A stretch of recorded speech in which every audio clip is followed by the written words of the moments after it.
Bonjour à toutes et à tous, je suis très heureux de vous retrouver et de continuer notre réflexion concernant ce qu'on appelle la gestion des ressources humaines. Aujourd'hui, nous allons poursuivre notre réflexion pour parler des cas de suspension du contrat de travail qu'on avait entamé durant la vidéo précédente. Alors, la vidéo précédente, on avait parlé de ce qu'on appelle les congés, c'est-à-dire on avait parlé des congés annuels, congés sans solde et congés de maternité. Et aussi, on avait terminé notre réflexion pour parler de ce qu'on appelle des absences pour événements familiaux.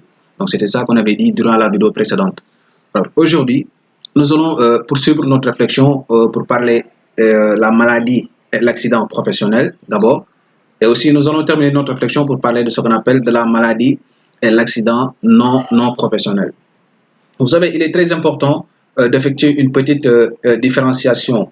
C'est-à-dire, il faut faire la différence entre accident de travail et maladie professionnelle. Vous savez, il y a une certaine différence. Vous savez, la maladie professionnelle est distinguée de ce qu'on appelle de l'accident de travail. D'accord? Maladie professionnelle n'est pas accident de travail. C'est très important. Ces deux termes, donc, ces deux termes différents. En effet, est considéré donc comme tel tout accident dont un travailleur est victime de ce qu'on appelle est victime pendant et par le fait de l'exécution du contrat de travail. C'est très important de comprendre cela. Et qui est la cause, n'est-ce pas, qu'on appelle d'une lésion, bien évidemment.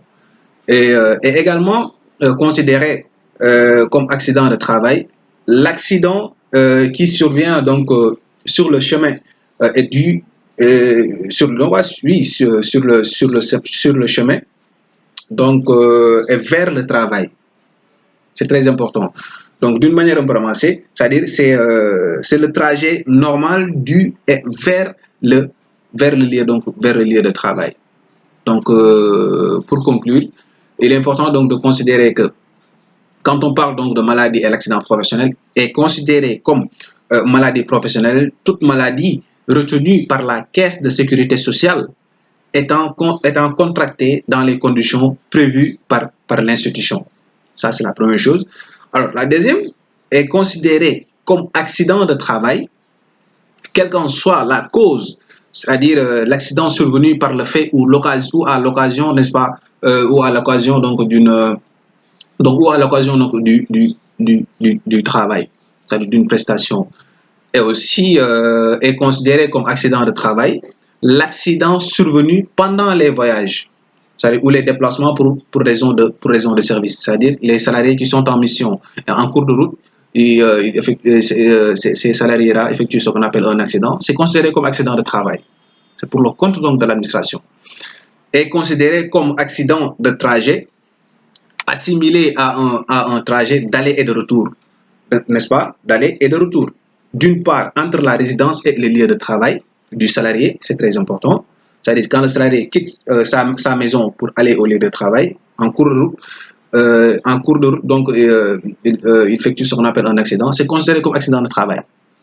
D'accord? D'autre part, entre, n'est-ce pas, le lieu d'habituel de restauration et donc le lieu de travail. C'est très important de comprendre cela. Et vous savez, la caisse de sécurité sociale a mis en place ce qu'on appelle des pourcentages. Et il faut noter que c'est 100% employeur. La caisse de sécurité sociale, c'est 100% employeur. C'est-à-dire c'est l'employeur qui cotise, n'est-ce pas, pour le salarié. Maintenant, il y a ce qu'on appelle 1%, il y a 3%, il y a 5%. Si vous allez à la caisse de sécurité sociale, donc ces pourcentages-là sont répartis comme suit. 1%, 3% et 5%. Mais ne vous inquiétez pas, ces pourcentages-là sont répartis en fonction, n'est-ce pas, du niveau de gravité de l'accident. C'est-à-dire si l'accident est un peu léger, c'est 1%. Si l'accident est moins grave, c'est 3%. Maintenant, si l'accident a atteint ce qu'on appelle une certaine gravité, c'est-à-dire un niveau un peu grave, donc dans ce cas, c'est 5%. Maintenant, c'est plafonné à 63 000 francs. D'accord, c'est plafonné donc à 63 000 francs. Donc, c'est très important donc, de comprendre cela.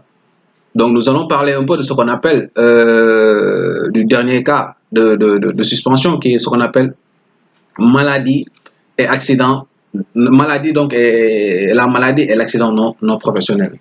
Et vous savez, les absences justifiées par l'incapacité résultant donc de maladies et d'accidents non professionnels ne constituent pas une cause de rupture du contrat de travail. Parce que vous savez, dans la limite donc de 6 mois, c'est très important. Et ce délai peut être prorogé, n'est-ce pas, jusqu'au remplacement donc, du travailleur. Maintenant, pendant ce délai, au cas où le remplacement du travailleur d'accord s'imposerait, le remplaçant devra être informé par écrit du caractère provisoire, n'est-ce pas, de son emploi. Donc, si vous allez, n'est-ce pas, à l'article 19 du Code du travail sénégalais, vous allez comprendre plus, vous allez comprendre ce qu'on appelle la partie où on parle, n'est-ce pas, de ce qu'on appelle la maladie et l'accident non professionnel. Maintenant, le travailleur victime de cet événement doit faire part de son état de santé, d'abord à son employeur, dans les 6 jours, c'est-à-dire dans les 6 jours.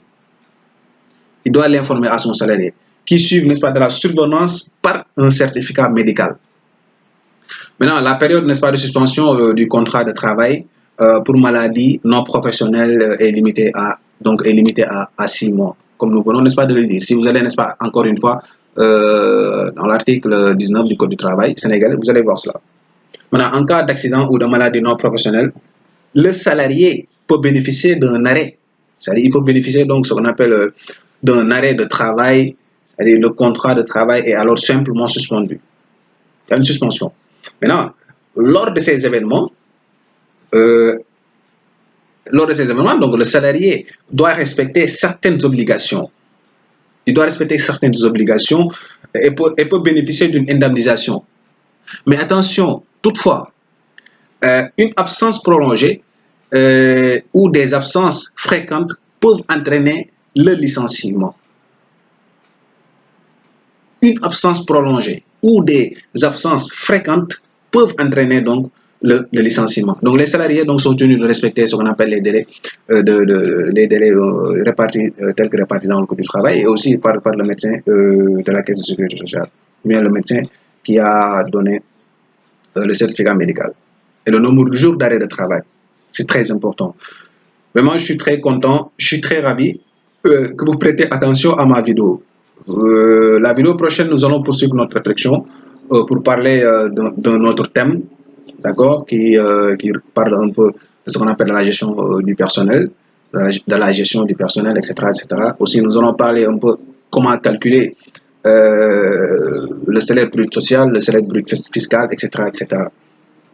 Je suis très content, je suis très ravi que vous prêtez attention à ma vidéo.